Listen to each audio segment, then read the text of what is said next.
Hello les investisseurs, j'espère que vous allez bien et bienvenue dans ce nouvel épisode du samedi dans lequel on va revenir un petit peu sur tout ce qui s'est passé cette semaine. Et pour rappeler ces épisodes, ça fait maintenant quelques mois qu'on les fait, je prends beaucoup de plaisir à les faire et l'objectif c'est de vous dire tout ce qui me passe par la tête, ce que j'ai vu sur les marchés, ce qui arrive la semaine d'après, etc.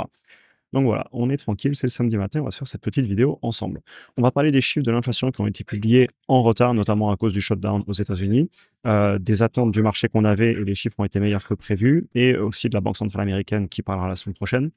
Les marchés, notamment le Nasdaq, sont sur les plus hauts, alors qu'on a quand même pas mal de doutes sur les marchés. J'ai envie de dire parfait, je vais revenir là-dessus. Et enfin, on est dans le calme, entre guillemets, avant la semaine très importante, la semaine prochaine, du coup, avec tous les résultats de troisième trimestre des plus grosses entreprises. Et je vous prépare une vidéo là-dessus. Sinon, bah voilà, en tout cas, félicitations à tous. Les portefeuilles vont bien, les indices vont bien, etc. Donc voilà, ça fait plaisir. C'est le genre de vidéo et de période dans l'année qui fait plaisir. Donc les chiffres de l'inflation sont sortis hier. On était, à 3 d'inflation au lieu des 3,1 qui étaient, attendus et on a la même inflation en un an aussi bien sur, tous, les items, donc tous les composantes de l'inflation que si on retire, l'énergie et l'alimentation, qui est quelque chose qui est entre guillemets «hors du contrôle», de la Banque centrale américaine puisque c'est les marchés internationaux qui fixent les prix des matières premières. Et j'ai envie de dire, bah, rien d'étonnant. J'avais écrit ce petit message la semaine dernière par rapport, à Jérôme Powell qui avait pris la parole là, il y a 9 jours et je vais vous le relire. Je l'avais posté dans le Scoop d'ailleurs pour ceux qui veulent en rejoindre, vous avez le lien en description et en gros, donc il avait pris la parole, le président de la Banque centrale américaine et mon interprétation du discours, c'était: il est en train d'admettre que l'économie ne s'est pas du tout améliorée en septembre, que c'est un problème, notamment, le travail et l'emploi, que l'inflation ne repart pas malgré les droits de douane et ils attendaient, de faire cette baisse notamment parce qu'ils avaient peur que l'inflation revienne avec les droits de douane. Le changement de paradigme d'avril, vous vous rappelez de la baisse et retournez voir où sont les marchés depuis avril. Je suis content de ne pas avoir vendu, mais d'avoir acheté et je sais que vous êtes nombreux à avoir fait ça sur la chaîne. À chaque fois, je suis sarcastique là-dessus, mais c'est hyper important de voilà, peur court terme contre long terme. Bref, et j'ai envie de dire sans deck, on n'a pas fait de l'impression monétaire à des fins non productives comme ça a été le cas il y a quelques années, ce qui avait clairement créé de l'inflation. Non, les taxes douanières, pour moi, c'est du transfert, j'en ai déjà parlé dans d'autres vidéos et je vois pas spécialement pourquoi ça créerait de l'inflation sur le long terme. On peut avoir un petit pic, mais c'est pas de l'impression des fins non productives. Donc voilà. Et à l'inverse, le marché du travail, lui, il va pas si bien que ça. Et ça va certainement encore justifier des baisses des taux. On en a déjà eu une en septembre et je pense que l'histoire n'est pas finie. Je voulais revenir d'ailleurs aussi là-dessus. Vous voyez que les marchés anticipent des baisses jusqu'à la fin de l'année et ne pas oublier qu'à partir de juin, juillet de l'année prochaine, on aura un nouveau président de la Banque centrale américaine. Et les marchés nous mettent à 3,25% d'ici là.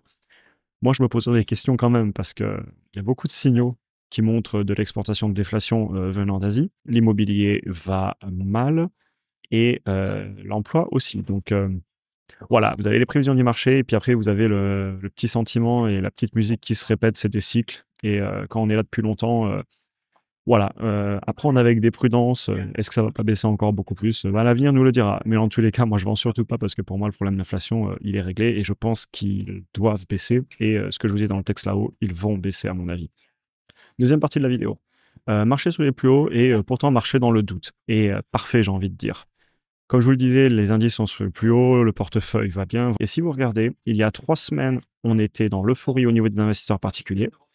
Et puis, il a suffi d'avoir une petite baisse là, à partir du 8-9 octobre jusqu'au 13-15 pour que les investisseurs particuliers deviennent d'un coup, super pessimistes. Vous le voyez, ici au niveau de mon pointeur rouge et ça y est, on est en train de refaire une hausse, on est revenu sur des plus hauts et vous allez voir que dans 2 semaines, là, après le 22 octobre, les semaines d'après, on va revenir en positif, en optimiste, en bullish. Et tout ce gros ascenseur émotionnel là, les particuliers qui sont positifs puis négatifs et cetera, si vous regardez sur un graphique qui a seulement 6 mois, hein, là je vous ai pas mis un graphique de 5 ans comme plus tôt où la hausse est énorme. Sur 6 mois, il est là-haut. La grosse peur qu'on a eue là, qu'on est passé d'un coup de 46 de personnes optimistes, 45,9 à 46 de pessimistes. Sur un graphique, même sur 6 mois, ça ne se voit même pas. Donc quand je vois ce genre de sentiment, que ça réagit sur le court terme, de retracement aussi sur des actions, qui s'étaient peut-être un petit peu importées. Vous avez vu des actions qui ont explosé dans le nucléaire, dans l'informatique quantique et cetera. C'est bien que ça corrige un peu, même d'ailleurs dans l'IA, hein, ça a pas mal corrigé aussi et donc j'aime voir ça. Ça a tendance à me rassurer et je trouve ça sain qu'on respire un petit peu et surtout qu'on soit pas trop positif, qu'il y ait pas trop d'euphorie. Parce que moi, au final, ben, pour la baisse, tranquillement, je suis pas pressé. Ça fait un paquet d'années que je suis investi, je vais le rester, je continue à acheter. Donc sur le long terme, les indices continuent de monter, les portefeuilles aussi et sur le court terme, En fait, bah, je suis hyper à l'aise dans un marché comme ça et je voulais vous en reparler, dans ce samedi, sur cette vidéo du samedi, bah, qu'au final, ça me rassure ce genre de sentiment. Maintenant, la semaine prochaine, ça va être quelque chose. Donc là, déjà, on a eu les résultats de LVMH, de ASML, c'était, très bon. Taiwan Semiconductor aussi excellent. Tesla, j'ai aimé ce que je voyais, l'entreprise n'a pas mal réagi. Et la semaine prochaine, ça y est, c'est parti. On va avoir, bon, SoFi, PayPal, Enphase, Meta, Microsoft, Google, Apple, Eli Lilly, Amazon aussi qui doit être dans le coin normalement. Je sais qu'ils l'annoncent au dernier moment, mais allez voir la date. Donc voilà, beaucoup d'entreprises. Puis la semaine d'après, ça continue. Robinhood, AMD, Novo Nordisk, etc. Évidemment, on va suivre tout ça ensemble. Et sachez que je vous prépare une vidéo certainement demain ou lundi dans laquelle je reviens sur tous les résultats qui arrivent et ce que je vais publier. Et se rajoute à ça le rendez-vous avec la Banque centrale américaine le 29 octobre, comme d'habitude les mercredis, avec cette décision de baisse des taux. Donc voilà, une grosse semaine qui arrive. On fera de la vidéo certainement ben, pratiquement toute la semaine à partir de mardi. Et aussi, je voulais revenir pour finir cette vidéo sur les options. Bon, ça va, je me plains pas, c'était quand même des bonnes semaines en termes de gains actés, mais j'y vais tranquille parce qu'avec la saison des résultats, selon les positions, je gère au cas par cas, mais bien souvent, j'essaie de ne pas être exposé ou d'avoir une option qui traverse un résultat selon la stratégie que j'applique. Mais je prends un peu moins de primes généralement dans ces périodes, simplement parce que je fais gaffe avec les résultats et les dates, quand est-ce qu'elles tombent par rapport à mes options, parce que ça peut amener beaucoup de volatilité. Donc voilà, une belle semaine qui s'annonce, une belle semaine traversée.